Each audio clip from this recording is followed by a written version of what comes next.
Welcome back to another video. నేను మీ monkey బాబు. Video full చూసే ముందు అయితే ఒక లైక్ అండ్ సబ్స్క్రైబ్ అయితే చేసుకోండి, అలాగే లాస్ట్ వరకు చూడండి తప్పకుండా.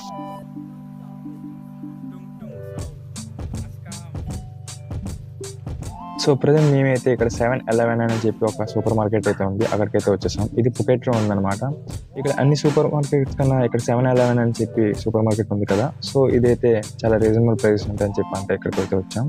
అండ్ ఇక్కడ మేమైతే ట్రై చేయడానికి first banana shake and chocolate shake అయితే తీసుకున్నాం. సో ఇదైతే ట్రై చేయబోతున్నాం. అండ్ దీంతోపాటు మేమైతే ఒక ఐస్ క్యూబ్స్తో జగ్ అయితే తీసుకున్నాం. ఇక్కడ షేక్స్ అనేవి రెడీగా అయితే ఉండవు, మనమే తయారు చేయాలి. సో నేనైతే 2 types of banana and chocolate shakes అయితే తీసుకొని దాన్ని అయితే ఐస్ క్యూబ్ జార్ అయితే తీసుకున్నాను. అండ్ ఆ రెండైతే మిక్స్ చేయాలి. ఆ మిక్స్ చేసిన తర్వాత అప్పుడు షేక్ అనేది రెడీ అవుద్ది. ఫైనల్లీ ఆ రెండైతే నేను మిక్స్ చేసి షేక్ అయితే చేసా. అయితే నాకు ఫస్ట్ టైం అనమాట ట్రై చేస్తున్నాం. సో ఇది ట్రై చేసి ఎలా ఉంది అని చెప్తా.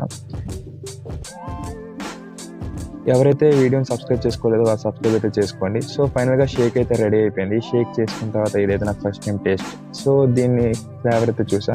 సో దీని ఫ్లేవర్ వచ్చేసి బనానా అండ్ చాక్లెట్ మిక్స్ కాబట్టి కొద్దిగా బనానా ఫ్లేవర్ స్ట్రాంగ్ అయితే తగులుతుంది. ఫైనల్గా ఈ షేక్ తయారు చేయడానికి మాకు 36 బాట్స్ పడింది. 16 బాట్స్ ఏమో ఐస్ కప్స్కి అయితే తీసుకున్నారు. అండ్ 10 బాట్స్ వచ్చేసరికి చాక్లెట్ కప్ అండ్ ఇంకో 10 బాట్స్ అయితే బనానాస్కి అయితే తీసుకున్నారు. సో ఓవరాల్గా ఫైనల్గా షేక్ అయితే సూపర్గా ఉంది. అండ్ ఉంటా, బాయ్.